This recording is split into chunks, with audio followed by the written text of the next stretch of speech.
So the point here is just to highlight the different methods that can be used to coordinate the division of labor. So what is coordination? Again, right, we say that persons in the division of labor are coordinated if their cooperation provides satisfactory results for each of them.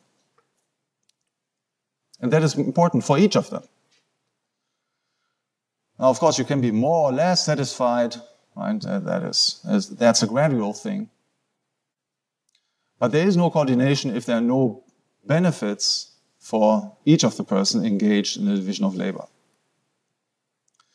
The problem of coordination then is to put a concrete division of labor into practice. Right? So this is the case that we discussed before, right? We have the supreme Japanese economy. That was the 1980s. Today, we don't know exactly. Right? 3 years ago it was China. Now China is losing some of the appearance of an overpower and so on. Right? But so the problem was, how do we arrange a division of labor between different nations or different individuals? Right? That's the true problem. We always know that there are benefits to be derived, but we need to find the right arrangement. So how do we do this? We have to answer most notably two questions. The first one is, who should do what? And the more fundamental question is here would be, who decides and how? Who should do what? And the second question is, who obtains how much out of the aggregate product?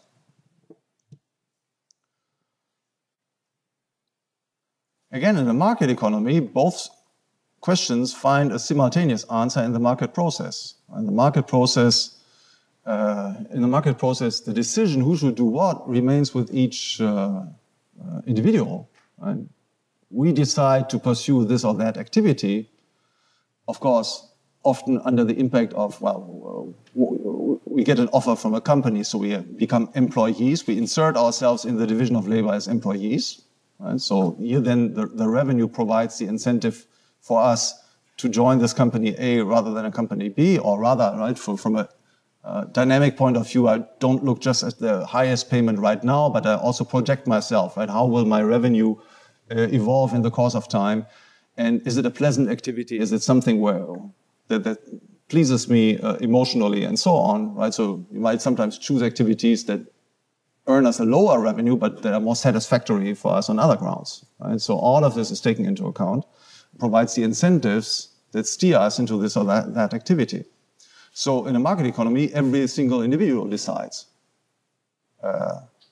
what he should do. And who obtains how much out of the aggregate product? Well, this depends on the contractual arrangement. Right? I insert myself as an employee in a company. Well, it's decided how much I get out of the revenue.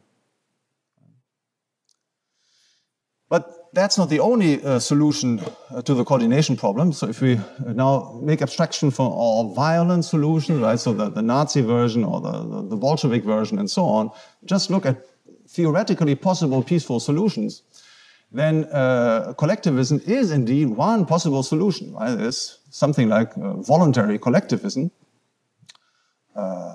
like marriage, for example. Right? And as we see by looking at divorce rates, right, collectivism is difficult, even if there are just two. It's crazy, right? If you think you have millions of people or billions of people should be involved in decision making. It's just crazy.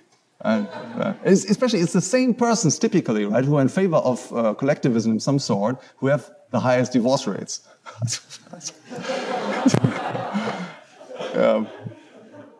That's one of the mysteries of the human psyche. In practice, how do we see this? Okay, marriage, okay, is one thing, but especially producer cooperatives.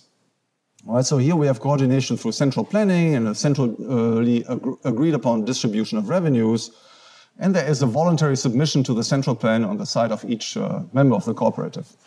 Now, cooperatives work wherever the interests of the collective are fairly homogeneous, or where the collective is small.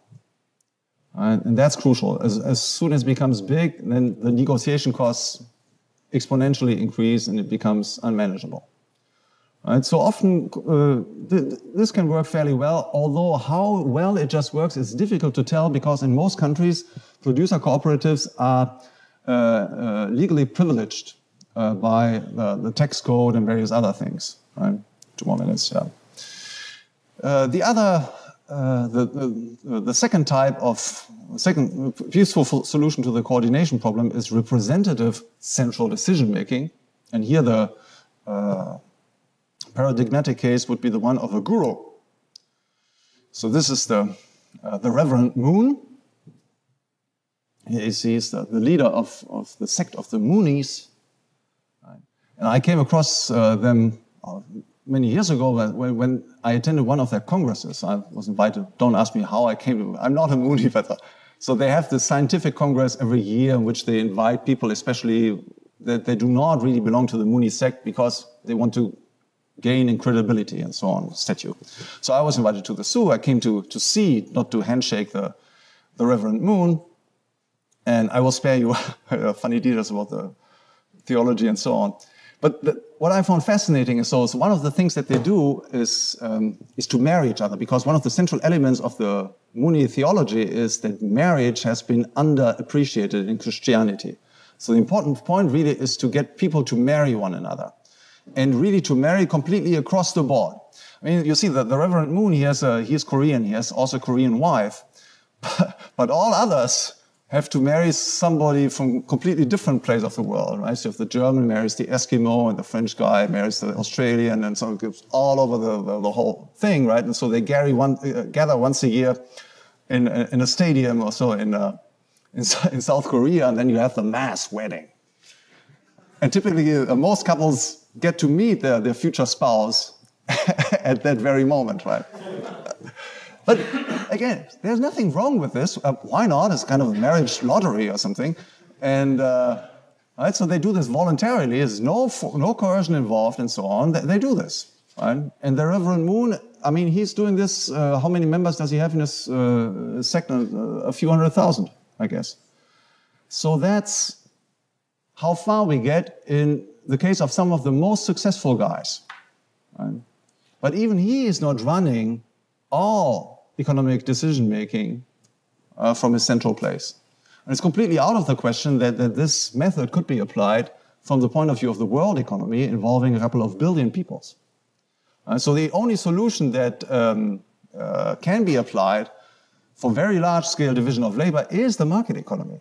And therefore, understanding the market economy is one of the most crucial things that we can learn in economics. Right?